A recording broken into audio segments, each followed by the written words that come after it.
हरगिज नहीं, ऐसा नामुमकिन है। क्या सोचकर वो खून के बदले हमारी बहन बेटी मांग सकते हैं? राजवीर प्रताप ने गुस्से से कहा। रुद्र प्रताप कहाँ है? वो क्यों नहीं जवाब देता पंचायत वालों को? राजवीर प्रताप को अपने भतीजे रुद्र पर पूरा भरोसा था, लेकिन इस बात से नाराज भी थे कि आखिर उसने अमर सिंह के बेटे की जान क्यों ली, और जिसका खमियाजा इस सूरत में भुगतना पड़ रहा था कि वो लोग अपने बेटे की जान के बदले प्रताप खानदान की बेटी चाहते थे। और बदले में गई लड़की के साथ क्या सलूक होता है, पूरा गांव अच्छे से जानता था। रुद्र यहाँ नहीं है भाई साहब, विक्रम प्रताप ने नामे सिर हिलाकर ये बात कही थी। हद है, वो अमर सिंह के बेटे को मारकर खुद कहाँ चला गया है? क्या उसे पता नहीं कि अब पंचायत में ये मामला उठाया जाएगा? राजवीर जी काफ़ी गुस्से में थे। क्यों इतना चिल्ला रहे हैं? अचानक रुद्र प्रताप की एंट्री पर वहाँ मौजूद सभी लोग चुप हो गए। वो 29 वर्षीय जमींदार बेहद आकर्षक और दमदार मर्द था। जितना खूबसूरत और ऊंचे कदकाठी वाला, उतना ही गुस्सैल भी।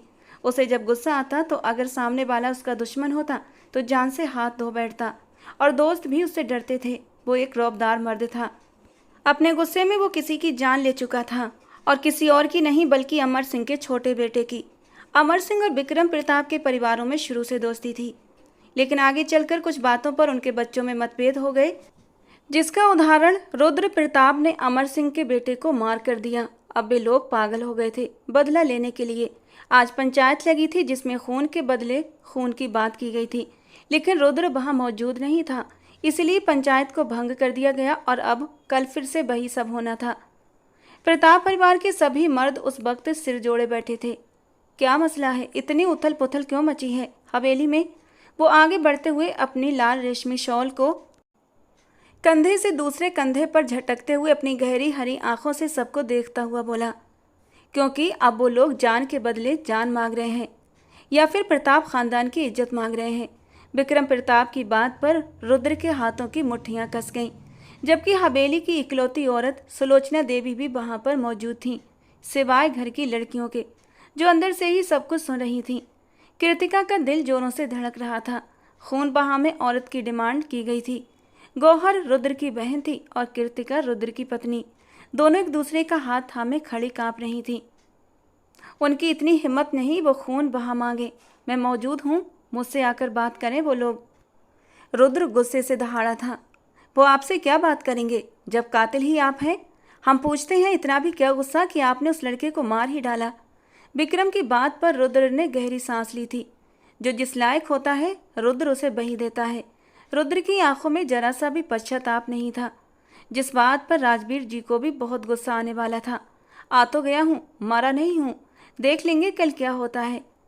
उसके मरने की बात सुनकर सुलोचना देवी का दिल कांप गया। वो उनका जवान बेटा था, कैसे मरने की बात कर सकता था? वो प्रताप हवेली का इकलौता वारिस था। अगर उसे कुछ हो जाता तो वो तो मर ही जाती। अपनी बात कहता हुआ वो अपने कमरे की ओर बढ़ गया था। विक्रम, मुझे नहीं लगता कि ये मामला ऐसे इतनी आसानी से ख़त्म होगा, राजवीर प्रताप ने कुछ सोचते हुए विक्रम प्रताप से कहा। विक्रम बेटे की यही अकड़ और घमंड देखकर होंठ भींच कर रह गए थे। एक तो उसने किसी की जान ली और ऊपर से उसका ये सख्त रवैया। भगवान दया करे। विक्रम जी ने मन ही मन भगवान से प्रार्थना की थी। रुद्र कमरे में आते ही अपनी शॉल बिस्तर पर फेंककर आईने के सामने खड़ा हो गया। वो एक बॉडी बिल्डर था, दुश्मन उससे पनाह मांगते थे। वो दांत पर दांत जमाए खुद को आईने में देख रहा था और उन लम्हों को भूल नहीं पा रहा था जिसमें उसने अमर सिंह के बेटे को मौत के घाट उतारा था। दूर रहे उस लड़की से। हमारे इलाके की किसी बहन बेटी पर आंख भी उठाई तो तेरी जान ले लूँगा। मैं तो देखूंगा, जो करना है वो कर ले, मैं किसी से नहीं डरता।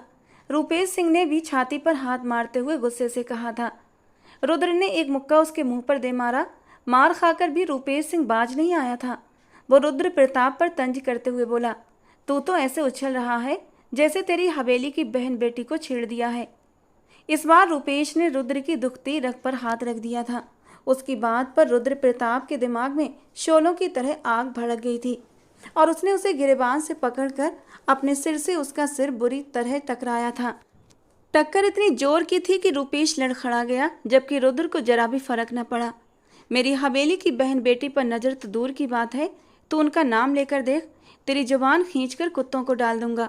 रुद्र प्रताप दहाड़ता हुआ जोर से रूपेश को धक्का दे गया। इस धक्के में रूपेश लड़खड़ाता हुआ पीछे गया और गहरी खाई में गिर गया। ये सब कुछ इतना अचानक हुआ कि कुछ पल तो किसी को कुछ समझ ही ना आया। रुद्र के मुनीम दीनू जी ने आगे बढ़ते हुए नीचे खाई की ओर देखा, जहाँ रूपेश का नामो निशान तक न था। ये क्या कर दिया राजा साहब, ये तो खाई में गिरकर मर गया, दीनू ने घबरा कर कहा। रुद्र प्रताप की ओर देखते हुए कहा। रुद्र प्रताप ने कहर बरसाती नजर दीनू पर डाली। अपनी अजरक की शॉल को झटके से कंधे से दूसरे कंधे पर डालता वो वापस अपनी गाड़ी की ओर बढ़ गया। सब कुछ याद आते हुए रुद्र ने एक गहरा सांस लिया था। हालांकि माथे पर बल अब भी वैसे के वैसे ही थे। उसे रूपेश को मारने का बिल्कुल भी अफसोस नहीं था। रुद्र प्रताप ने अपना सिर झटकते हुए बाथरूम का रुख करने का सोचा कि तभी दरवाजा खुला और कीर्तिका बेधड़क अंदर दाखिल हो गई, पर एकदम ठिठक कर दरवाजे में ही रुक गई। रुद्र की तेज नजरें उस पर टिकी। कीर्तिका को लगा था कि वो या तो हवेली में नहीं है या फिर अपने स्टडी रूम में होगा।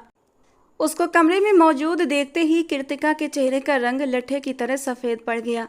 उसे उम्मीद नहीं थी कि यूं आमना सामना हो जाएगा। वो मैं बुक्स। कीर्तिका ने उसके बिस्तर की तरफ रखी अपनी किताबों की ओर इशारा किया। रुद्र प्रताप की नज़र भी उन किताबों पर जा टिकी। कीर्तिका और गौहर रोज रात को उससे ट्यूशन पढ़ा करती थीं। कल गलती से कीर्तिका अपनी किताबें उसी के कमरे में छोड़ गई थी। आज वो देर से आया था, मतलब वो आज नहीं पढ़ाएगा। और इस बात का अंदाज़ा लगाते हुए रुद्र प्रताप की गैर मौजूदगी में वो अपनी किताबें लेने आई थी। यहाँ आओ मेरे पास। वो अपने सुलगते दिमाग को शांत करने की गरज से कीर्तिका को पुकार बैठा और वो घबराकर उसे देखने लगी, जो अब सोफे पर विराजमान हो चुका था। जी। वो सिर झुकाए उसके करीब जाकर खड़ी हुई। कबर्ड से कपड़े निकालो मेरे, रुद्र ने पूरा हक जताते हुए कहा। जी मैं? कीर्तिका ने उंगली अपनी तरफ करते हुए हैरानी से पूछा। क्यों, तुम्हारे अलावा यहाँ कोई और है? रुद्र ने तीखी नज़रों से उसे देखते हुए पूछा तो वो सिर नामे हिलाने लगी। ड्रेस निकालो नाइट का, वो फिर से हुक्म सुनाता हुआ बोला। उसे कीर्तिका पर हक जताना अच्छा लग रहा था और आखिर को वो हक क्यों न जताता, वो उसकी पत्नी थी। भले ही हालात जैसे भी रहे थे, लेकिन उसने पूरे गांव वालों के सामने कीर्तिका के गले में मंगलसूत्र पहनाया था और उसके मांग में सिंदूर भी भरा था। ये अलग बात थी कि ये शादी यहीं तक सीमित रही थी। इसके बाद आगे की कोई भी कार्रवाई नहीं हुई थी। यानी कि कीर्तिका उसकी हवेली में रह तो रही थी, लेकिन अभी फिलहाल उसकी पत्नी की हैसियत से नहीं। कीर्तिका इस गांव की अनाथ बेटी थी। बाप तो बचपन में ही मर चुके थे, लेकिन माँ को भी एक दिन सांप ने डस लिया और वो भी चल बसी। कीर्तिका अकेली रह गई।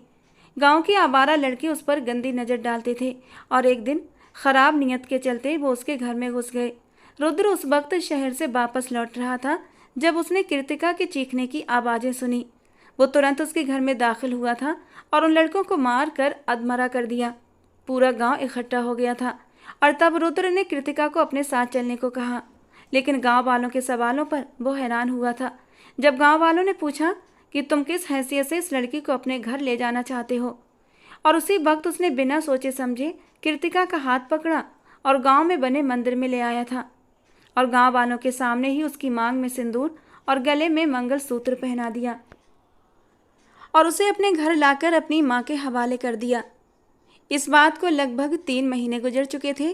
कीर्तिका को घर लाकर वो इस बात से अब बेपरवाह हो चुका था और सुलोचना देवी ने भी कीर्तिका की कम उम्री को देखते हुए इस मामले को ऐसे ही छोड़ दिया था। कीर्तिका ने अभी अभी 12th पास किया था और सुलोचना जी के कहने पर रुद्र ने उसका एडमिशन कॉलेज में कर दिया था। अब कीर्तिका उनके घर की बहू बन चुकी थी और अब वो अपने तरीके से उसकी विदाई करके उसे रुद्र की ज़िंदगी में शामिल करना चाहती थी। कीर्तिका भी उससे हमेशा बचकर रहती थी, लेकिन शाम को 2 घंटे के लिए उसे रुद्र का सामना करना ही पड़ता था, जब वो उसे और अपनी बहन गौहर को पढ़ाया करता था। लेकिन रुद्र ने कभी उस पर नज़र नहीं डाली थी और ये कीर्तिका के लिए बहुत अच्छा था। लेकिन आज जिस तरह रुद्र के तेवर थे, कीर्तिका अंदर से सहम चुकी थी और अब उसके हुक्म पर वो जल्दी से कबर्ड की ओर बढ़ी थी और उसका ब्लैक ट्राउज़र और एक टी-शर्ट निकाल कर दी। ठीक है, जब तक मैं शावर लेकर आता हूँ इसे यूं ही लिए खड़ी रहो, हिलना मत अपनी जगह से। वो सोफे से खड़ा होता, उसके करीब से गुजरता, अपनी खुशबुएं उसके चारों ओर बिखेरता, बाथरूम में जाकर बंद हो गया। उफ, अब मैं यहीं खड़ी रहूं? कीर्तिका, क्या ज़रूरत थी इस शेर की मांद में घुसने की? अब यहाँ से कैसे निकलूंगी? ये शेर तो चीड़ फाड़ खाने वाला है। वो अपने होठों को बुरी तरह दांतों से दबाती हुई सोचते हुए बाथरूम के बंद दरवाजे को देखे जा रही थी, जबकि उसके हाथों में अब भी रुद्र का नाइट ड्रेस था। एक काम करती हूँ, ड्रेस बिस्तर पर रखकर बुक्स लेकर यहाँ से निकल जाती हूँ। वो जल्दी से ड्रेस को बिस्तर पर टिकाते अपनी किताबें उठाने लगी कि तभी रुद्र बाथरूम से बाहर निकला। वो एक तौलिया अपने शरीर पर लपेटे और दूसरे से बाल सुखा रहा था। उसका चौड़ा कटावदार नग्न सीना, जिस पर पानी की बूंदें चमक रही थीं, देखते ही कृतिका की गले में गांठ से उभरी थी और फिर गायब हो गई। कृतिका ने तुरंत मुंह फेर लिया, जबकि किताबें उसके हाथ में थीं और उसके हाथ अब बुरी तरह कांप रहे थे। मैंने तुमसे क्या कहा था? ड्रेस कहाँ है मेरी? वो तीखे लहजे में बोला। रुद्र, आप बिना कपड़ों के बाहर आ गए हैं। वो अपनी दोनों आंखों पर हाथ रखे बोली। दिमाग सेट करो अपना, तौलिया नहीं दिख रहा? वो माथे पर बल डालकर बोला और आईने के सामने जाकर खड़ा हुआ। मेरी शर्ट पकड़ाओ। कृतिका मरता क्या न करता के अंदाज में आगे बढ़ी, नजरें झुकाए शर्ट बिस्तर से उठाते हुए बिना उसकी ओर देखे उसे शर्ट पकड़ा दी।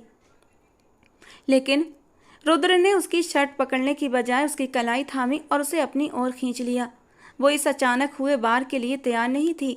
सीधे जाकर उसके नग्न सीने से टकराई। दिल 120 की रफ्तार से धड़का। इतनी शर्म और हया किस लिए? पत्नी हो मेरी। वो उसे गहरी हकभरी नजरों से देखता हुआ बोला। उसके बाल कानों के पीछे करता नरमी से बोल रहा था। वो मैं। कृतिका की पलकें उसके गालों पर आ झुकी थीं। उसके चेहरे की लाली देखता रुद्र प्रताप जैसे अंदर तक सुकून उतरता महसूस कर रहा था। वो आगे बढ़ा और उसके माथे पर अपने होंठ रखे तो कृतिका ने पलकें उठाई और हैरानी से उसे देखा। पहनाओ मुझे। वो नई ख्वाहिश करता उसे नए इम्तिहान में डाल रहा था। रुद्र, वो घबराई, हकलाई। किशु, पहनाओ। कृतिका के बजाय वो उसे किशु कह रहा था और कृतिका को उसके होंठों से ये नाम बहुत प्यारा लगा था। वो कांपते हाथों से शर्ट को उसके गले में पहनाती गहरी सांस भर गई। दिल जैसे उछलकर हलक तक आ गया था। नेक्स्ट। शर्ट पहनने के बाद रुद्र प्रताप की अगली बात पर कृतिका ने उसे अविश्वास से देखा। उसके चेहरे पर संजीदगी थी, लेकिन आंखों में शरारत साफ झलक रही थी। क्या? उसने अनजाने में ही पूछ लिया। कुछ नहीं, जाओ। जब विदा होकर आओगी इस कमरे में तब सब कुछ बता दूंगा। वो अर्थपूर्ण अंदाज में कहता हुआ आईने के सामने जाकर बाल सुखाने लगा। कृतिका तो जैसे जान बचाकर तुरंत कमरे से बाहर निकली। जब 2 कदम चली तो याद आया कि किताबें तो अंदर ही रह गई हैं, लेकिन उसने दोबारा जाने की हिम्मत नहीं की। उसे पता था रुद्र सबके सामने और होता है और अकेले में उसका रूप बिल्कुल अलग होता है। वो दिल पर हाथ रखे गौहर के कमरे की ओर बढ़ी, जो गहरी सोच में डूबी हुई थी। क्या हुआ मेरी जान, क्यों उदास हो? उसके पास बैठते हुए पूछा। जब से इस हवेली में आई थी गौहर से उसकी बहुत अच्छी दोस्ती हो गई थी। यहाँ तक कि कृतिका गौहर को अपनी सगी बहनों की तरह मानने लगी थी और गौहर भी कृतिका को कम मोहब्बत नहीं करती थी। वो उसे भाभी कम और बहन की तरह प्यार ज़्यादा करती थी। कृतिका, तुम जानती हो, आदित्य सिंह और भाई एक दूसरे के बेस्ट फ्रेंड थे, लेकिन अब ये दोस्ती अचानक दुश्मनी में बदल गई है। वो रूपेश सिंह जो भाई के हाथों मारा गया, वो आदित्य सिंह का छोटा भाई था। न जाने अब क्या होगा, कल फिर से पंचायत लगेगी, कृतिका ने उदासी से कहा, जबकि गौहर को ये महसूस हो रहा था कि आदित्य सिंह खून के बदले में हवेली की किसी औरत की मांग करेगा। गौहर ने अपनी आंखें कसकर मींची तो अतीत का एक लम्हा आंखों में घूम गया। रास्ते से हटी आदित्य सिंह। आप अपने इलाके के सरदार होंगे, हमारे यहाँ आपका सिक्का नहीं चलता। गौहर ने मुंह बनाते हुए गुस्से में कहा। मैं अपना सिक्का चलाने यहाँ आया भी नहीं, सिर्फ इतना कहने आया हूँ कि जो शिकायत तुमने मेरे भाई के खिलाफ प्रिंसिपल से की है वो वापस ले लो, वरना क्या? डरा किसे रहे हैं? ये आपका गांव नहीं जहां आप मुझ पर रौब जमाएं। ये शहर है और यूनिवर्सिटी में हम लोग पढ़ने आते हैं, और यहाँ आपका भाई आए दिन लड़कियों को छेड़ता है, उन्हें परेशान करता है, तो उसका भी अंजाम यही होना चाहिए कि उसे रस्टिकेट कर दिया जाए। गौहर ने बिना डरे सर्द आवाज में आदित्य सिंह की आंखों में आंखें डालकर कहा। मत भूलो तुम एक सरदार को ललकार रही हो, और जब सरदार अपनी पर आता है ना, तो फिर वो ये नहीं देखता कि वो अपने इलाके में खड़ा है या किसी और के। बेहतर होगा कि अपनी शिकायत वापस ले लो। आदित्य ने 2 कदम गुस्से से उसकी ओर बढ़ते हुए कहा। हरगिज नहीं, आपको जो करना है ना कर लीजिए, मैं आपसे नहीं डरती हूँ। गौहर ने भी जरा सा भी बिना डरे आमने सामने होते हुए उसे जवाब दिया था, और पलटी ही थी कि आदित्य ने उसका बाजू पकड़कर गुस्से से अपनी ओर मोड़ा। वो बुरी तरह बौखला गई। होश में हैं आप? हाथ छोड़िए मेरा। गौहर ने झटपटाते हुए अपनी कलाई आदित्य से छुड़ाने की कोशिश की। एक बात मेरी याद रखना हमेशा, जो आज तुमने मेरे साथ जबान दराजी की है ना, जिंदगी के किसी मोड़ पर अगर तुम मुझे फिर से मिली ना, तो मैं तुम्हें वो सजा दूंगा कि सारी जिंदगी याद रखोगी। वो इंतहाई गुस्से में बोलता उसकी कलाई को जोर से झटकता अपने कदमों पर वापस पलटा और लंबे लंबे डग भरता यूनिवर्सिटी से बाहर निकल गया। गौहर ने अपनी आंखें खोलीं। गुजरे हुए कल का वो मंजर कहीं खो सा गया था, आज उसकी आंखों के सामने फिर लौट आया था। यकीनन अब आदित्य किसी भी सूरत पीछे नहीं हटेगा। रूपेश वही था जिसने यूनिवर्सिटी में हर लड़की को तंग कर रखा था। किसी में हिम्मत नहीं थी कि उसके खिलाफ कोई एक्शन ले सके, लेकिन गौहर ने न सिर्फ एक्शन लिया बल्कि उसे यूनिवर्सिटी से रस्टिकेट भी करवा दिया। आज वक्त उसके हाथ में था, क्योंकि रूपेश की मौत रुद्र प्रताप के हाथों हुई थी। गौहर सोच सोच कर सारी रात जागती रही। उसे अपने भाई से बहुत मोहब्बत थी। वो नहीं चाहती थी कि आदित्य बदले में उसके भाई को मांगे। रो रो कर उसकी आंखें सूज चुकी थीं। अगले दिन फिर से पंचायत बैठी, जहां रुद्र प्रताप और आदित्य आमने सामने बैठे थे। आदित्य की गहरी काली आंखों में इस वक्त लाल डोरे साफ चमक रहे थे। उसका बस नहीं चल रहा था कि सामने बैठे रुद्र को वहीं मार दे, लेकिन उसे पंचायत के फैसले का इंतजार था। आप इस मामले में कुछ कहना चाहेंगे? सरदार करण सिंह ने रुद्र प्रताप की ओर देखते हुए पूछा। ये सब एक एक्सीडेंट था, हादसाई मौत हुई है। मैं उसे मारना नहीं चाहता था, लेकिन फिर भी मैं खून का बदला देने को तैयार हूँ। जो चाहे मुझसे मांग सकते हैं। रुद्र प्रताप ने जैसे नाक से मक्खी उड़ाते हुए कहा था। सरदार करण सिंह ने आदित्य की ओर सवालिया नजरों से देखा। मेरे भाई का खून इतना सस्ता नहीं कि पैसे लेकर छोड़ दूं। खून के बदले खून ही लूंगा। मुझे अपने भाई की मौत के बदले में रुद्र प्रताप का सर चाहिए। आदित्य, विक्रम प्रताप ऊंची आवाज में गरजे। मेरे बेटे की तरफ नजर उठाकर भी देखा ना तो वो नजरें निकाल लूंगा। वो बेहद गुस्से में आगे बढ़कर आए थे। क्यों? खून सिर्फ आपका है, हमारा खून सस्ता है। आपके बेटे ने मेरे बेटे की जान ली है और उसकी कीमत सिर्फ 2 तरीकों से ही उतारी जा सकती है, या तो बेटे की जान या फिर इज्जत की कुर्बानी। दोनों में से जो चाहे दे दो। सीधे सीधे कहो, कहना क्या चाहते हो? रुद्र प्रताप ने अपनी घनी मूंछों को ताव देते हुए आंखें छोटी करके आदित्य के चेहरे की ओर देखा। एक वक्त था जब दोनों जिगरी दोस्त हुआ करते थे और आज आमने सामने खड़े एक दूसरे को नफरत से देख रहे थे। साफ साफ सुनना चाहते हो तो सुनो। अपने आप को बचाने के लिए तुम्हारे पास 2 ऑप्शन हैं, तुम्हारी बहन या फिर वो लड़की जिसे फिलहाल तुमने अपने नाम पर अपनी हवेली में रखा हुआ है। दोनों में से जो चाहे हमारे हवाले कर दो और अपनी जान बचा लो। आदित्य की बात पर रुद्र प्रताप के दिमाग में जैसे आग लग गई। अपनी जगह से उठते हुए उसने आदित्य का गिरेबान पकड़ा और उसके मुंह पर एक जोर का मुक्का मारा। जुर्रत कैसे हुई तेरी कि तू मेरी बहन या मेरी बीबी का नाम ले? मैं तेरी जान ले लूँगा। रुद्र प्रताप बुरी तरह गुस्से में आया हुआ था, जबकि आदित्य ने एक बार भी पलटकर रुद्र प्रताप पर हाथ नहीं उठाया था, बल्कि चुपचाप उसकी मार खा रहा था। विक्रम प्रताप ने बेटे का हाथ पकड़कर उसे रोका। ये सब कुछ सही नहीं हो रहा प्रताप। बेहतर होगा अपने बेटे को कहो कि वो अपने गुस्से पर काबू रखे। इस तरह मामला सुलझने की बजाय और भी बिगड़ जाएगा। अगर आप लोग खून बहा में अपने घर की औरत को नहीं देना चाहते तो बदले में आपको रुद्र प्रताप को उनके हवाले करना ही होगा, क्योंकि हमारे इलाके का यही उसूल है, खून के बदले खून या फिर इज्जत। सरदार करण सिंह की बात पर विक्रम प्रताप और राजवीर प्रताप ने बुरी तरह अपने होंठ भींच लिए।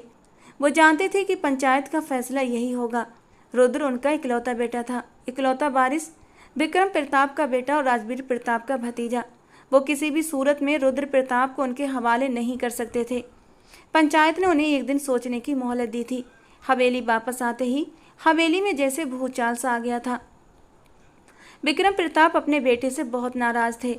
रुद्र का गुस्सा आज उन्हें ले डूबा था। वो अपने गुस्से में सही और गलत का फर्क भी भूल जाता था, और यही वजह थी कि आज वो इतनी बड़ी मुसीबत में फंस गया था।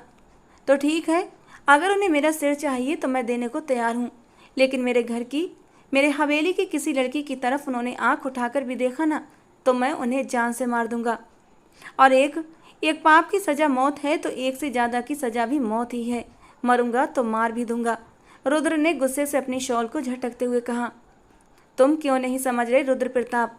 तुम हमारे इकलौते वारिस हो, हम तुम्हें नहीं खो सकते। विक्रम प्रताप ने समझाते हुए कहा। तो आपको क्या लगता है कि रुद्र प्रताप इतना बेगैरत है कि अपनी इज्जत उनके हवाले कर दे? आपने सुना नहीं वो क्या कह रहा था?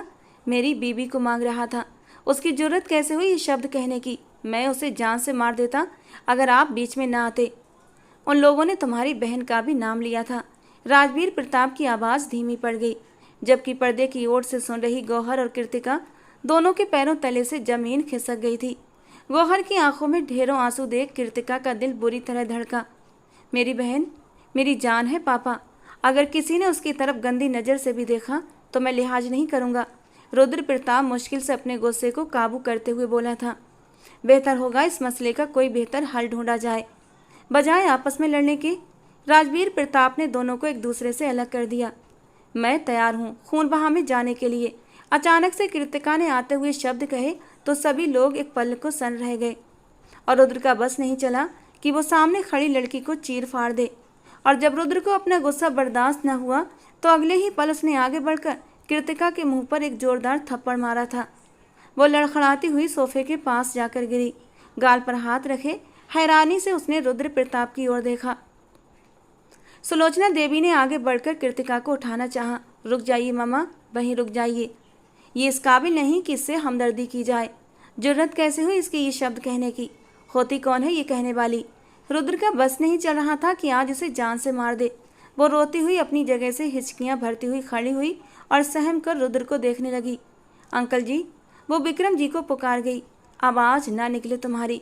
इससे पहले कि वो बात पूरी करती, रुद्र प्रताप की दहाड़ पर सहमकर फिर से पीछे हुई। बहुत हो गया, अब बस। मैं अभी और इसी वक्त कृतिका की विदाई ले रहा हूँ।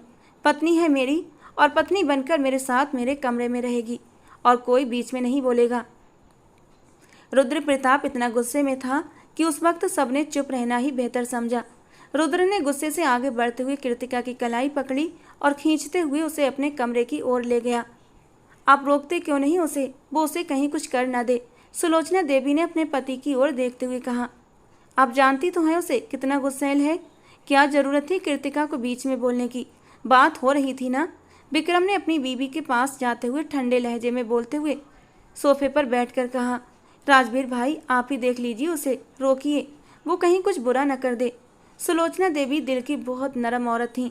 इतने महीनों से कृतिका ने उनका जिस तरह ध्यान रखा था, उनके दिल में कृतिका के लिए बहुत मोहब्बत पैदा हो गई थी। और अब वो डरी हुई थी कि कहीं उनका गुस्सैल बेटा कृतिका को नुकसान न पहुंचा दे। यही सोचकर उनकी आंखों में आंसू थे। अगर वो करता है तो कर दे। कृतिका की बात मुझे भी बुरी लगी है। उसे कोई हक नहीं था कि वो खुद को ट्रे में सजाकर पेश करने जैसी बात कहे। अगर रुद्र प्रताप उसे थप्पड़ न मारता तो मेरा हाथ उठ जाता। अब वो गांव की कोई आम सी लड़की नहीं, बल्कि प्रताप खानदान की बहू और इज्जत है। राजवीर प्रताप ने अपना गुस्सा जब्त करते हुए कहा और अपने कमरे की ओर बढ़ गए। यानी कोई भी उनकी बात सुनने को तैयार नहीं था। गौहर ने आगे बढ़कर माँ की आगोश में पनाह ली। माँ बेटी दोनों आंसू बहाती उस वक्त मुश्किल को सहन कर पा रही थीं। रुद्र प्रताप ने कमरे के बीचों बीच लाकर कृतिका को जोर से जमीन पर पटक दिया। वो औंधे मुंह जमीन पर जाकर गिरी थी। उसकी कलाई में पहनी चूड़ियां टूटकर जमीन पर बिखर गईं। रुद्र प्रताप ने नीचे झुकते हुए उसे बालों से जोर से पकड़ लिया। तुम जाना चाहती हो खून बहा में? बोलो, जाना चाहती हो? मैं तुम्हें भेजता हूँ खून बहा में। जानती भी हो खून बहा में क्या होता है? चलो आज मैं बताता हूँ तुम्हें, ताकि तुम्हारी ये हसरत भी पूरी हो जाए। रुद्र, वो तड़प के उसकी आंखों में देखने लगी। मत लेना मेरा नाम। बहुत इज्जत दी, बहुत मान दिया तुम्हें, और तुम चली हो खुद को खून बहा में देने। रुद्र प्रताप इस वक्त बेहद गुस्से में था। वो गौहर को मांग लेंगे। वो मासूम है, वो उसे तकलीफ देंगे। कृतिका ने रोते हुए कहा। तो तुमने सोचा चलो मैं खुद को पेश कर दूं? मर गया हूं मैं। रुद्र की दहाड़ पर वो रोते हुए उसके सीने से आ लगी। हिचकियों से रोती हुई उसने रुद्र के कॉलर को कसकर पकड़ लिया। रुद्र उसे पीछे हटाना चाहा, लेकिन उसने मजबूती से उसके कॉलर को थामे रखा। वो मार देंगे आपको। तो मार दें, मुझे परवाह नहीं। तुमने कैसे खुद को? भगवान न करे आपको कुछ हो। आपको कुछ होने से पहले कृतिका मर जाएगी। वो गम से चूर मोहब्बत से भरे लहजे में बोली। लेकिन फिर भी रुद्र का गुस्सा कम नहीं हुआ। उसने कृतिका को जमीन से उठाया तो अब भी वो उसके सीने से लगी हुई थी और उसकी हरी आंखों में देखने लगी। मैं आपको नहीं खोना चाहती रुद्र। वो फिर से उसके सीने से लग गई। उसके दिल में एक डर बैठ गया था। वो सिंह लोग थे, अपना बदला किसी सूरत नहीं छोड़ते थे और गौहर कल से रो रो कर बेहाल हो रही थी। रुद्र और गौहर दोनों में ही उसकी जान बसती थी। किसी एक को भी तकलीफ पहुंचे वो सहन नहीं कर सकती थी, इसीलिए बिना सोचे समझे सबके सामने इतनी बड़ी बात कह दी। कुछ नहीं होगा, रुद्र प्रताप ने कहा। मैं चूड़ियाँ नहीं पहनता, ईंट का जवाब पत्थर से देना जानता हूँ। तुमने आइंदा ऐसा कुछ भी कहा तो कसम खाता हूँ मैं तुम्हारी जान ले लूँगा। वो उसके गाल पर अपने थप्पड़ का निशान देखता हुआ बोला। उसके गाल पर 5 उंगलियों का निशान साफ था, जिसे देखकर रुद्र का दिल कसक उठा। कभी नहीं कहूँगी, आप बस वादा करें आपको कुछ नहीं होगा। वो सिसकते हुए उसके सामने हथेली फैलाकर खड़ी हो गई। रुद्र ने गहरी सांस लेते हुए उसे अपने सीने से लगा लिया। वो उसे खोने के डर से अपनी मोहब्बत का इजहार कर चुकी थी, जो रुद्र के दिल पर बारिश बनकर बरसा। कुछ नहीं होगा, आई प्रॉमिस, मैं सब ठीक कर दूंगा, बस मुझ पर भरोसा रखो। वो अब नरम लहजे में बोला और उसके गाल पर अपने होंठ रख दिए। कृतिका का गाल जल रहा था, लेकिन रुद्र के होंठों के मरहम से उसे राहत मिली। उसने आंखें बंद कर लीं और उस सुकून को अपनी रूह में उतरता महसूस करने लगी। मुझे दुख हुआ कि मैंने तुम पर हाथ उठाया, लेकिन गलत नहीं किया, क्योंकि तुमने मुझे मजबूर किया। रुद्र न चाहते हुए भी सफाई देने लगा। रुद्र, मैं आपकी हूँ सिर से पांव तक। मैं जानती हूँ आप मुझ पर हाथ न उठाते अगर मैंने आपका दिल न दुखाया होता। मुझे माफ़ कर दीजिए। वो फौरन अपनी गलती मानती उसके सीने पर हाथ रखे खड़ी थी। रुद्र ने उसकी कलाइयों को देखा, जहाँ चूड़ियाँ टूटने से कुछ टुकड़े उसकी कलाई में घुस गए थे। उन्हें निकालते हुए उसने वहाँ भी अपने होंठ रखे। मुझसे कभी दूर जाने की बात मत करना। वो उसे जोर से अपनी बाहों में भर चुका था, जबकि वो इतना गुस्सैल था कि सबको लग रहा था आज कृतिका की खैर नहीं, वो उसे सजा देगा। लेकिन सच्ची मोहब्बत में सजाएं नहीं, वफाएं काम आती हैं, और कृतिका रुद्र की वफादार थी और वो उसकी इसी वफादारी से इश्क कर बैठा था, जहाँ से अब वापसी का कोई रास्ता नहीं था। पंचायत फिर से लगी थी, लेकिन रुद्र प्रताप वहाँ मौजूद नहीं था और ये सब राजवीर और विक्रम प्रताप की सोची समझी योजना थी। वो जानते थे कि रुद्र इतना जिद्दी है कि खुद को उनके हवाले कर देगा, लेकिन अपनी बीबी और बहन पर आंच नहीं आने देगा। इसलिए वो रुद्र को किसी बहाने से गांव से बाहर शहर भेज चुके थे। अब विक्रम साहब अपनी बेटी गौहर को लिए वहां पहुंच गए। विक्रम प्रताप किसी भी तौर अपने बेटे की जान जोखिम में डालना नहीं चाहते थे। वो अपनी बेटी गौहर के सामने आकर खड़े हो गए थे। गौहर बाप की आंखों में मचलते सवाल देख चुकी थी। आंखों के आंसू साफ करते हुए उसने सर झुका लिया। पापा, मैं अपने भाई की जान बचाने के लिए कुछ भी कर सकती हूँ। मुझे आपका फैसला मंजूर है। और विक्रम जी ने बेटी को गले से लगा लिया था। वो जानते थे इस खून के बदले उन्हें अपनी किसी एक बच्चे की जान की कुर्बानी देनी होगी। रुद्र को देने का मतलब था उसी वक्त रुद्र की मौत, लेकिन गौहर को बदले में देने का मतलब था अगर गौहर की किस्मत हुई तो उसे अपने पति का प्यार मिल भी सकता था। और जहाँ तक वो आदित्य को जानते थे, आदित्य बहुत ही अच्छा और दिल का साफ लड़का था, और यही सोचकर उन्होंने गौहर की कुर्बानी दी थी, एक उम्मीद के साथ कि गौहर की किस्मत में शायद भगवान ने खुशियाँ इसी सूरत में लिखी हों। गौहर भाई और भाभी की खातिर अपनी कुर्बानी देने को तैयार हो गई थी। आदित्य सिंह, खून बहा में हम अपनी बेटी देने को तैयार हैं, विक्रम साहब ने काले दुपट्टे से चेहरा ढांपे खड़ी गौहर की ओर देखते हुए कहा, जो थर थर कांप रही थी। भरी पंचायत में अकेली औरत खड़ी थी, जो सिर से पांव तक ढकी हुई थी। यूं तो आदित्य सिंह रुद्र प्रताप से बदला लेना चाहता था उसे मारकर, पर वो ये भी जानता था कि वो अपने खानदान का इकलौता वारिस है, इसलिए चाहे कुछ भी हो जाए विक्रम प्रताप अपने बेटे रुद्र प्रताप पर आंच नहीं आने देंगे। वो होंठ भींचे वहां बैठा था। कुछ ही देर में आदित्य और गौहर की शादी कर दी गई। अब वो पंचायत में खड़ी अकेली एक औरत रुद्र प्रताप की बहन या प्रताप हवेली की इज्जत नहीं रही थी। अब वो सरदार आदित्य सिंह की पत्नी बन चुकी थी। सबकी नज़रों का केंद्र वो अकेली लड़की थी। विवाह होते ही आदित्य सिंह उठते हुए उस लड़की की ओर बढ़ा था और अपनी शॉल उसे उड़ा दी। ये मंजर हर आँख ने देखा था, जबकि उस लड़की की गहरी नीली आंखों में हैरानी की झलक साफ थी। सरदार आदित्य सिंह, अब से ये लड़की खून बहा में विवाह के बाद आपके साथ जाएगी। सरदार करण सिंह की बात सुनते ही आदित्य ने सख्ती से गौहर की कलाई को पकड़ लिया और गौहर का खून सूख गया। वो उसे लेकर वहां से निकल गया। विक्रम प्रताप की आंखों में आंसू थे, एक दर्द की लकीर उभर आई थी। राजवीर प्रताप उन्हें संभालते हुए वहां से बाहर ले गए। जी चाहता है खुद को मार दूं। अपने जिगर के टुकड़े को मुझे उस शख्स को सौंपना पड़ा। इससे ज़्यादा तकलीफ और क़यामत मेरे लिए क्या होगी। वो भाई के सीने से लगकर फूट फूट कर रो दिए। संभालिए खुद को।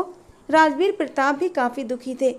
मैं कभी भी रुद्र प्रताप को माफ़ नहीं करूँगा। इस सब का कसूरवार वही है। वो गुस्से से बोलते हुए गाड़ी की ओर बढ़े। पंचायत खत्म हो चुकी थी।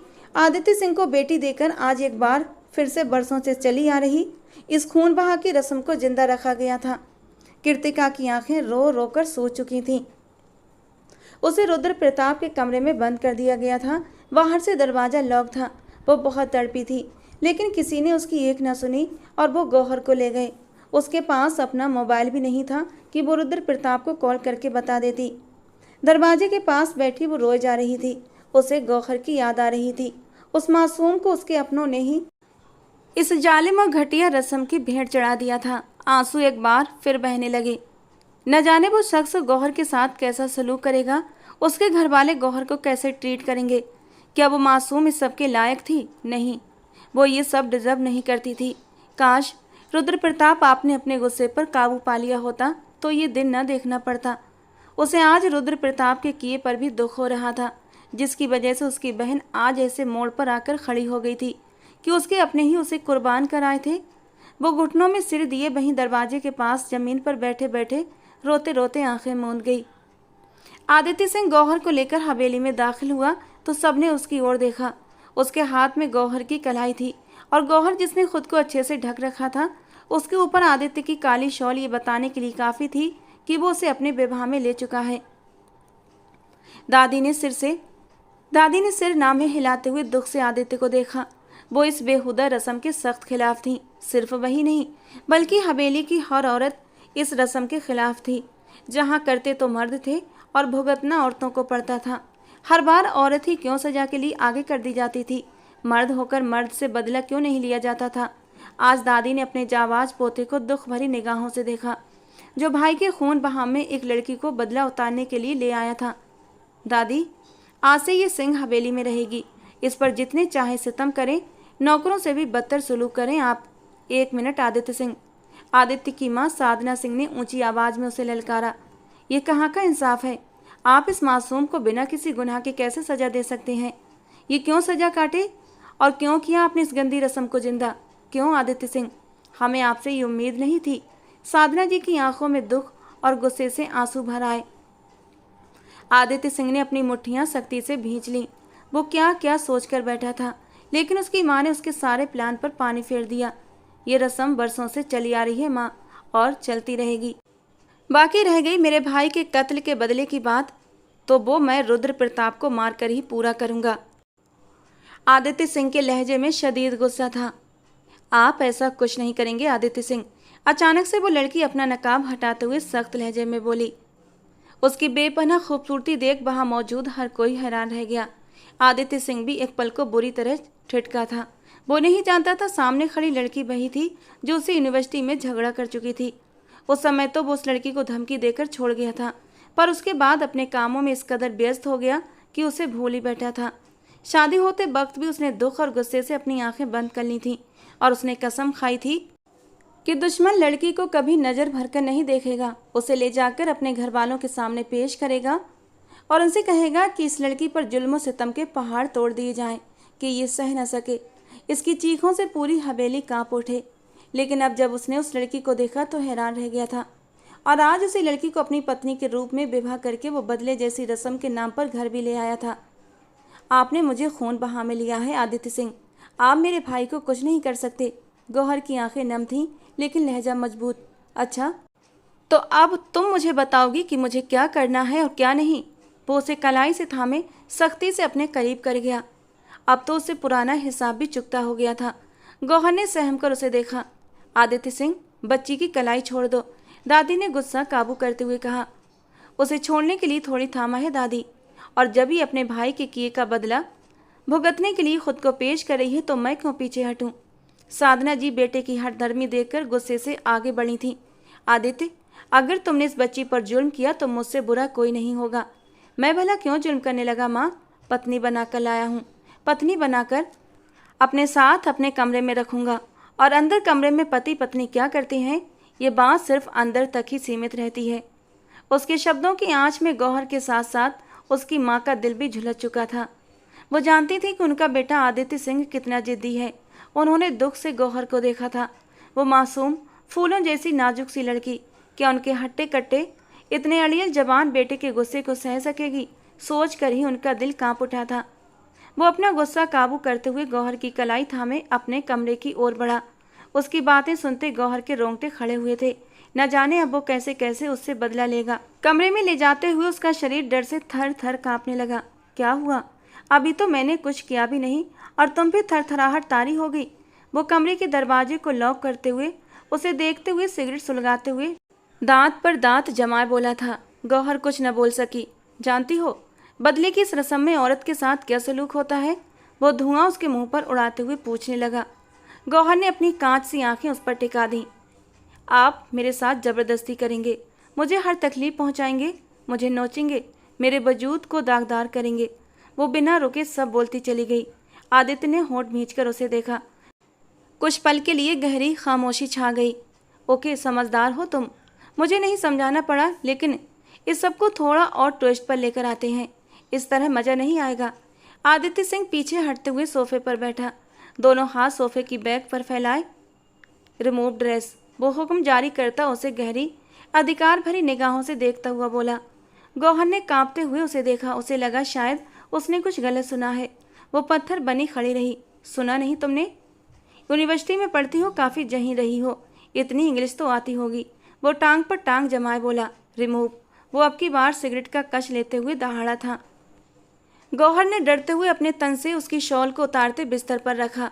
अब हाथ अपनी चादर पर गया, जिसे उतारते वो जमीन पर गिरा गई। उसके फिटिंग वाले फ्रॉक में शरीर के खूबसूरत अंग जाहिर हुए थे। आदित्य सिंह जिंदगी में पहली बार नारीत्व सौंदर्य देख रहा था। वो सर झुकाए बुरी तरह कांप रही थी। अपना हाथ पीछे ले जाते हुए उसने अपने फ्रॉक की जिप नीचे कर दी। फ्रॉक उसके कंधों से ढलक गया था और उसके सुंदर उभार और भी स्पष्ट हो गए थे। आदित्य सिंह के गले में उभरी हुई गिल्टी अब गायब हो चुकी थी। इस बात में कोई शक नहीं था कि वो बेहद खूबसूरत थी। वो कयामत जैसे हुस्न की मालिक थी। उसका साफ और चमकता बदन इस बात की चीख चीख कर गवाही दे रहा था। सामने खड़ी लड़की ने कभी खुद को खुद से भी नहीं छुआ था। आदित्य सिंह की सपाट निगाहें उसी पर थीं, जिसका फ्रॉक ढलककर जमीन को छू चुका था, लेकिन उसकी आंखें बंद थीं। आंखों से बहते बेहिसाब आंसू गालों से होते हुए उसकी गर्दन से नीचे बह रहे थे। आदित्य का मन किया कि उन आंसुओं को अपने होठों से चुन ले, लेकिन उसका निडर अंदाज आज भी उसे याद था। आदित्य अपनी जगह से हिला तक नहीं। वो आंसू रोकते हुए एक नज़र आदित्य को देखने लगी, जो गहरी निगाहों से उसे ही देख रहा था। गौहर के कांपते हाथ अपने ट्राउजर की ओर बढ़े, लेकिन अब वो इससे ज़्यादा और कुछ नहीं कर सकती थी। वो चेहरा छुपाते हुए फूट फूट कर रो दी। उसका सब्र यहीं तक था। आदित्य अपनी जगह से उठकर उसके करीब आया और उसकी नाजुक सी कमर में हाथ डालकर उसे अपने सीने से भींच लिया। क्या हुआ? बस इतनी ही हिम्मत थी। वो उसे संजीदा नज़रों से देखते हुए बोला, जबकि उसकी नरम मुलायम धड़कनों की नाजुकी को अपने सीने पर महसूस करते हुए उसके अंदर एक चिंगारी सी उठी थी। वो दोनों हाथ आदित्य सिंह के कंधों पर टिकाए एक जोर की हिचकी भर गई। उसकी आंखों में शिकायत पड़ते ही आदित्य का माथा तन गया। ये आंखें यूँ शिकायत करती बिल्कुल भी अच्छी नहीं लग रहीं। तुम खुद चाहती हो कि तुम्हारे भाई के किए की सज़ा तुम्हें मिले, फिर ये आंसू क्यों? वो उसकी आंख की कोर के नीचे छोटा सा काला तिल देखते हुए नरम लेकिन ठंडे लहजे में पूछ रहा था। गौहर ने उस चुंबकीय चेहरे वाले आदमी को देखा, जो देखने में जितना खूबसूरत था, दिल से उतना ही बुरा। उसने अपनी पलकें झुका लीं। चलो, तुम्हारी हिम्मत की दाद देता हूँ। खुद को इस हद तक मेरे सामने उजागर कर दिया, ये भी कोई कम हौसले की बात नहीं है। बाकी मैं हूं ना, अपनी इस बेभा में आई औरत को कैसे संभालना है अच्छी तरह जानता हूँ। वो उसे पीछे बेड पर लेटाते हुए अपनी शर्ट खोलने लगा। गौहर ने डर से उसे देखा, जो एक ही छलांग में अपनी शर्ट, उसके सिक्स पैक एब्स और मस्कुलर बॉडी को देखते हुए गौहर का दिल जोर से धड़क उठा। वो जरा सा पीछे होने लगी कि आदित्य ने उसे और फिर उस पर झुकते हुए दोनों तरफ हाथ टिकाकर बोला, क्या ख्याल है, अब बदले का खेल खेला जाए? वो उसकी कांच जैसी आंखों में अपनी गहरी काली आंखें गड़ाते हुए बोला। गौहर ने उसके कंधे पर हाथ रखकर उसे दूर करने की कोशिश की, लेकिन आदित्य ने उसकी कलाइयों को एक ही हाथ से उसके सिर के ऊपर दबा दिया और उसके खूबसूरत अंगों के उतार चढ़ाव को मीठी नज़रों से देखने लगा। यकीनन तुम्हें देखने वाला, तुम्हें छूने वाला मैं पहला मर्द हूँ। वो उसकी मुलायम धड़कनों को अपनी उंगलियों के पोरों से छूते हुए मदहोश हुआ था, लेकिन तभी अचानक उसकी नरमी सख्ती में बदल गई। गौहर की सिसकी ऊंची हो गई। आदित्य ने सुलगती आंखों से उसे देखा। बहुत नाजुक हो तुम। मेरी शिद्दतें और मेरा जुनून सहने की तुम्हारे अंदर बिल्कुल भी ताकत नहीं। जरा सा छूने पर ही सिसक उठी। वो उसका मजाक उड़ाते हुए बोला, आपके आपकी उंगली में वो अंगूठी। गौहर को कुछ चुभा था, इसलिए वो बेध्यानी में बोल भी पड़ी। आदित्य सिंह ने अपनी उंगली को देखा तो उसमें एक छल्ला था जिसकी नोक बाहर को निकली हुई थी और वही गौहर को चुभा था। आदित्य ने वो छल्ला उतार कर एक तरफ रखते हुए उसके चेहरे को अपने चेहरे के पास किया। तुम मेरे पास इसलिए आ रही हो कि तुम्हारे भाई की जान बख्श दूं, जबकि मैं ऐसा हरगिज नहीं करने वाला। आदित्य ने कट्टर अंदाज में कहा। आप वादे से फिर नहीं सकते। गौहर ने आंसू रोकते हुए सख्त लहजे में कहा। मैं कुछ भी कर सकता हूँ। हाँ, अगर तुम मुझे खुश कर सको तो मैं अपना इरादा बदल सकता हूँ। उसने नीचे करके उसे अपने ऊपर लेटा लिया। क्या क्या मतलब? वो खुद को आदित्य के साथ टच होते देख सशंकित होते हुए बोली, सिंपल, मेरा साथ दो। मुझे जोर जबरदस्ती करना पसंद नहीं और ना ही मुझे तुम्हारे इस खूबसूरत वजूद को तकलीफ पहुंचाने का मन है। यकीनन तुम मुझे एंग्री नहीं होने दोगी। वो उसके चेहरे पर फूंक मारते हुए गंभीर लहजे में बोल रहा था। ऐसा ऐसा करने से आप मेरे भाई को छोड़ देंगे ना? वो उसके गले के चारों ओर बाहें डालकर मासूमियत से पूछ रही थी। हाँ, सोचा जा सकता है। अब तुम पर डिपेंड करता है तो मुझे किस हद तक इस सोच की ओर ले जाती हो। वो उसके नरम और नाजुक होंठों को फोकस करते हुए गहरी सांसों से बोला। गौहर की आंखों से आंसू बह रहे थे। मुझे मुझे क्या करना होगा? उसने डरते डरते पूछा। किस्मी। वो इसी तरह लेटे लेटे उसे आदेश दे गया।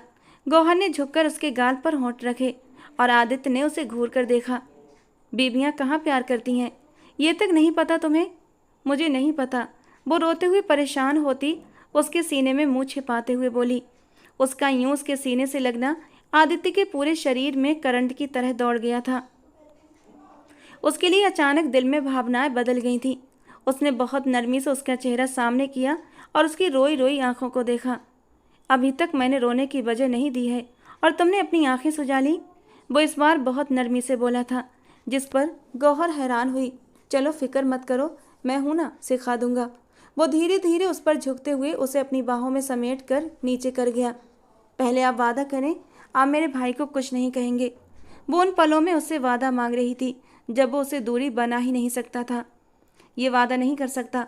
वो अचानक संजीदा हो गया। फिर मेरे करीब भी नहीं आ सकते। वो सख्त लहजे में बोली। मेरी बीवी हो, मेरा पूरा हक है तुम पर, जो चाहे कर सकता हूँ। तुम मुझे रोक नहीं सकती।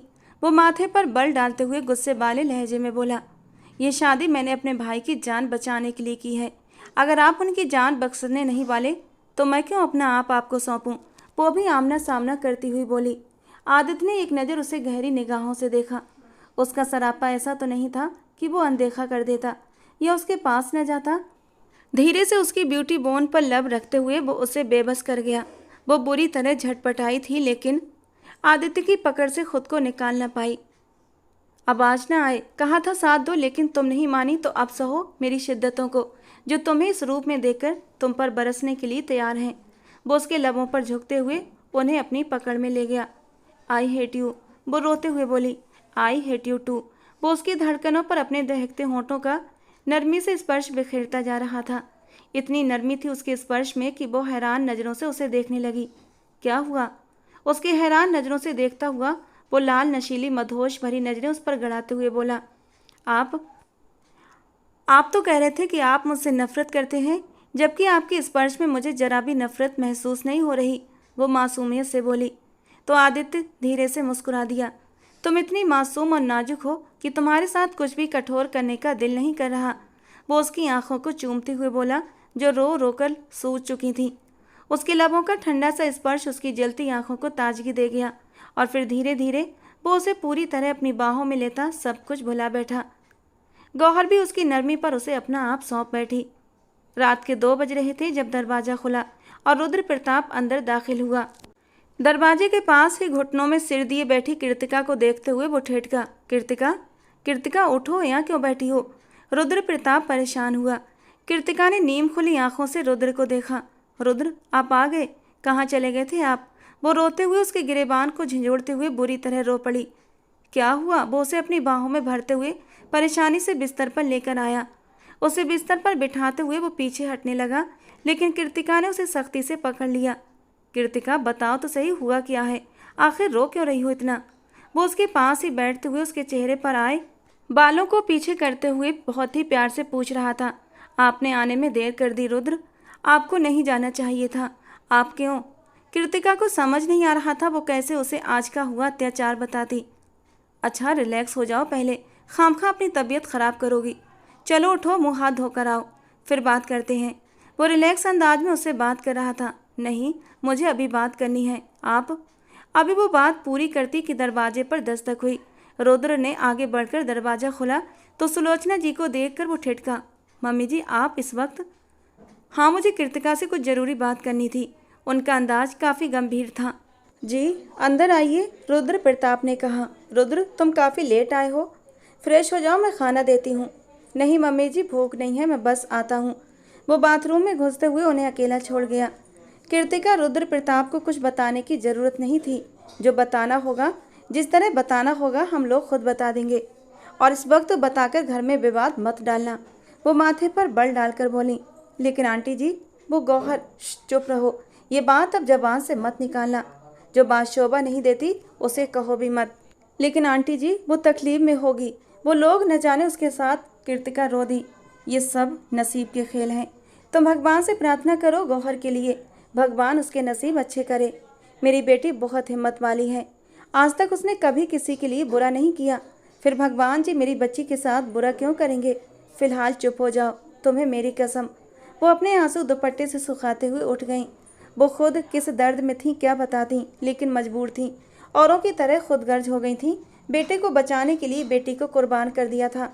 हालांकि उन्होंने गौहर को बचाने के लिए पहले विरोध किया था, लेकिन उनका विरोध किसी भी काम नहीं आया, बल्कि उल्टा उन्हें चुप करा दिया गया।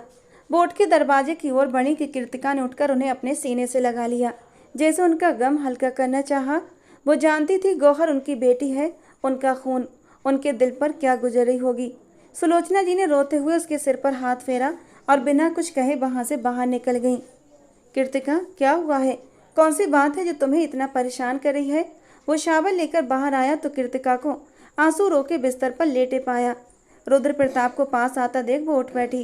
वो शर्टलेस था, सिर्फ ट्राउजर पहने हुआ था। जैसे ही वो आकर उसके पास बैठा, कृतिका ने उसके गीले सीने पर अपना सिर रखा। उसके गालों की गर्मी से रुद्र प्रताप को अपना सीना जलता हुआ महसूस हुआ। उसका शरीर इस वक्त तंदूर बना हुआ था और उसके शरीर की गर्माहट रुद्र को भी गर्म करने लगी थी। You are too hot. Kritika, बुखार तो नहीं? वो उसकी गर्दन के चारों ओर हाथ रखते हुए प्यार से पूछने लगा। नहीं, मुझे बस आप चाहिए। रुद्र, दूर मत जाइए मुझसे। वो उसके साथ और भी लिपटते हुए खुद को कंट्रोल कर रही थी, वरना उसका बस नहीं चल रहा था वो रुद्र प्रताप को सब कुछ बता दे। और अगर सुलोचना जी ने कसम न दिलाई होती तो वो तो कब का उसे सब कुछ बता चुकी होती। अब ऐसे नज़दीकियाँ बनाओगी, अपनी नाजुकता महसूस करवाओगी तो खुद पर काबू कैसे रखूँगा? वो गंभीर लहजे में पूछ रहा था। आपको किसने कहा कि काबू रखें? वो सिर उठाकर पूछती इतनी प्यारी लगी कि रुद्र प्रताप ने झुककर उसके होंठों पर नरमी से अपना स्पर्श बिखेरा और वो एकदम से घबरा गई, लेकिन जरा सा भी रुद्र प्रताप को पीछे नहीं हटाया। उसकी इस कदर आज्ञाकारिता पर रुद्र प्रताप उसका सिर तकिए पर रखता उसके होंठों से और अधिक शिद्दत से लिपट गया था। कृतिका का सांस गहरा होता हुआ बिखर रहा था, टूट रहा था। उसने सख्ती से नाखून रुद्र के कंधे में धंसाए। उसकी बेकाबू होती हालत को देखता वो जरा सा पीछे हटा था। क्या हुआ? बस एक लिप किस की मार हो तुम? वो उसकी हालत से मजा उठाता मुस्कुराया। आपका अंदाज बहुत जानलेवा है रुद्र। वो अपने होठों पर चुभन और जलन महसूस करती उससे शिकायत कर गई। आगे इजाज़त है या आज के लिए इतनी ही डोज काफ़ी है? वो एक आंख बंद करता पूछ रहा था। कृतिका शर्म से पलकें झुका गई। तभी अगले ही झटके में वो उसकी शर्ट बाजू से ऊपर खींच गया। उसकी नरम धड़कनों को बारीक पर्दे में झांकता वो अपने होठों का किनारा दबा गया। कृतिका ने अपना आप उसके चौड़े सीने में छुपा लिया। क्या हुआ? देखने तो दो, हक है मेरा। वो उसे वापस तकिए पर गिराता मदहोश लहजे में बोला। प्लीज़ मत देखिए ऐसे। वो सब कुछ भुला चुकी थी। उस पल वो सिर्फ रुद्र को ही सोच रही थी और उसकी संगत में वो सच में सब कुछ भूल जाना चाहती थी। वो कुछ भी याद नहीं रखना चाहती थी। रुद्र ने लाइट्स ऑफ करते हुए उसे अपने मजबूत घेरे में लिया और धीरे धीरे उस पर छाता चला गया। उसकी आंखों का गहरा कंपन महसूस करते हुए वो उसे खुद में भींचता सारी हदें पार करता जा रहा था। कमरे में इस वक्त कृतिका की सिसकियां गूंज रही थीं और रुद्र गहरी होती सांसों के साथ उसके कानों में मीठी सरगोशियां करता उसे अपने ऊपर ले आया। उसके ब्राउन लंबे सिल्की बाल रुद्र के सीने पर बिखरे थे, जिन्हें पीछे करता हुआ वो अपनी शिद्दतों में और भी सख्ती लाता उसके होठों पर पकड़ जमा गया। वो पूरी तरह उसकी शिद्दतों में डूबी, अपने जिस्म से जान निकलती महसूस करती रुद्र के सीने पर अपना सिर टिका गई। Gauhar, Gauhar open your eyes. Gauhar को सुबह सुबह ही तेज बुखार ने घेर लिया था। आदित्य बहुत बुरी तरह परेशान हो गया। जबकि दादी गौहर के सिरहाने बैठी थीं, उसे ठंडे पानी की पट्टियां कर रही थीं। सच सच बताइए आदित्य, क्या किया आपने? कुछ बुरा सलूक किया है इस बच्ची के साथ जो इतना तेज बुखार में तप रही है ये? दादी की बात पर आदित्य एक पल को झल्लाया। गौहर उसकी बीवी थी, उसे अपना हक लेना उसका हक था, पर फिर भी वो उसकी नाजुकता की वजह से सावधानी बरतता उसे रात भर अपनी नरम शिद्दतों से भिगोता रहा। और अब इतना संगीन इल्जाम भी सुनने को मिल रहा था। अभी जब जागेगी तो पूछ लीजिएगा कौन से जुल्म के पहाड़ तोड़े हैं मैंने। वो मुंह बनाता रुख फेर गया। तभी नौकरानी ने अंदर आते हुए रुद्र प्रताप के आने की खबर दी। आ गया साला। जबान के नीचे बड़बड़ाता हुआ वो सिर झटकता बाहर निकला। क्या बोल रहे हैं आप? गौहर को कैसे कर दिया आपने? उसे बदले की रस्म के लिए कुर्बान। उस वक्त सुबह के 7 बज रहे थे और प्रताप हवेली में एक भूचाल आया हुआ था। रुद्र को सब कुछ पता चल चुका था और अब वो आपे से बाहर हो रहा था। जो होना था हो गया, अब इस बात को यहीं ख़त्म कर दो रुद्र। विक्रम साहब ने होंठ भींचते हुए कहा। अच्छा, ख़त्म कर दूं? अपनी बहन को छोड़ दूं उस गुनाह की सज़ा में जो उसके भाई ने किया ही नहीं? वो हाथों की मुट्ठियां भींचते सख्ती से बोला। क्या मतलब? कहना क्या चाहते हो तुम? विक्रम साहब ने हैरानी से उसे देखते हुए पूछा। अब क्या फ़ायदा पूछने का? जवाब। मेरी बहन के साथ नाइंसाफ़ी कर गए। एक बार भी मुझसे संपर्क नहीं किया, बल्कि बहाने से मुझे यहाँ से भेज दिया। मेरी बहन लावारिस नहीं है पापा, मैं उसे वापस लेने जा रहा हूँ। क्या हो गया है रुद्र? क्यों वो लड़ाई फिर से शुरू करने लगे हो जो ख़त्म हो गई है? विक्रम साहब ने उसे रोकना चाहा। लड़ाई तो ख़त्म हुई है ना पापा, लेकिन जंग तो अब शुरू हुई है। इस जंग को शुरू करने वाला आदित्य सिंह है और इसे ख़त्म रुद्र प्रताप करेगा। वो चट्टानों जैसे मजबूत अंदाज में कहता बाहर निकल गया, जबकि बाकी सब चिंता से उसकी चौड़ी पीठ को देखते रह गए। जैसे ही आदित्य सिंह सीढ़ियां उतरकर नीचे आया, सामने रुद्र प्रताप को गुस्से में इधर उधर चक्कर लगाते देख उसके होंठ भींच गए। और जैसे ही वो सामने आया, रुद्र ने एक घूंसा उसके मुंह पर दे मारा। आदित्य के होंठ का किनारा फट गया था। उसे खून की बूंद निकलती उसे गहरी सांस लेने पर मजबूर कर गई। रुद्र ने एक और बार उसके चेहरे पर मुक्का मारा तो वो चुपचाप सह गया, जबकि उसका जबड़ा अच्छा खासा दुख रहा था, पर उसने जब्त कर लिया। उसकी खूबसूरत काली आंखों में सुर्खियां घुली हुई थीं। रुद्र ने एक टांग उठाकर उसके पेट पर मार दी, जिससे कि वो लड़खड़ाता हुआ पीछे की ओर जाकर गिरा। हे भगवान, क्या हो रहा है? साधना जी ने कांपते दिल से सामने लॉन का मंजर देखा तो तड़पते हुए दिल पर हाथ रख लिया। अपने पोते को यूं मार खाते देख दादी जी की भी चीख निकली थी। वो गौहर को थामे उसके कहने पर उसे बाहर लेकर आई थी, क्योंकि जब उसे पता चला रुद्र प्रताप आया है तो उससे रहा नहीं गया। उसे लगा आदित्य सिंह कहीं उसे कुछ कर ना दे, लेकिन बाहर आकर जब बाहर का दृश्य देखा तो वो दंग रह गई। हे भगवान, तुम मेरे बेटे को क्यों मार रहा है, जालिम का बच्चा? दादी ने दुखी होते हुए कहा। उन्हें बीच में आता देख रुद्र ने अपने हाथ रोक लिए। भाई, गौहर की आवाज़ पर वो उसकी ओर मुड़ा और पल झपकते ही उसके पास पहुंचकर उसे अपने गले से लगा लिया। एक ठंडक का एहसास जागा अपनी बहन को सही सलामत देकर। साला, समझ रहा था मैंने उसकी बहन के साथ कुछ गलत किया है। बदतमीज इंसान, पूरा मुंह का नक्शा ही बिगाड़ दिया। वो दिल ही दिल में सोचता उन दोनों भाई बहन को एक दूसरे से मिलते देख जल रहा था। गौहर मेरे बच्चे, अब ठीक तो हो ना? वो उसका माथा चूम गया। जी भाई, मैं ठीक हूँ, बस जरा सा बुखार है। वो मुस्कुराने की नाकाम कोशिश कर रही थी। बस मेरा बच्चा, रोना नहीं, मैं लेने आया हूँ तुम्हें, चलो मेरे साथ। वो उसकी कलाई थामे बाहर निकलने लगा। गौहर ने गर्दन मोड़कर आदित्य सिंह की ओर देखा, जो अपने गुस्से से जलती निगाहों से रुद्र को ही देख रहा था। नहीं भाई, अब यही मेरा घर है। वो अपना हाथ छुड़ा गई। रुद्र प्रताप अपना खाली हाथ देखता रह गया। भाई, आपको इन पर हाथ नहीं उठाना चाहिए था। वो उसे बहुत समझदारी की बात बताती, ढीले कदमों से चलते हुए आदित्य सिंह के करीब आई थी। आदित्य सिंह तो उसके इस अचानक बदले बर्ताव पर हैरानी से उसे देख रहा था। दर्द तो नहीं हो रहा? वो उसके दुखते गाल पर हाथ रखते हुए पूछ रही थी। गौहर के लहजे में फिक्रमंदी थी। तुम हो ना मरहम रखने के लिए? आदित्य सिंह ने मानीखेज अंदाज में कहा था, जबकि गौहर की पलकें लरज गईं। जी चाहता है तुझे जान से मार डालूं कमीने, वो उसे दिल ही दिल में गाली देता हुआ बोला। तो मार दे, कौन रोक रहा है? नहीं भाई, पहले इनके भाई को मार दिया आपने और अब इनको।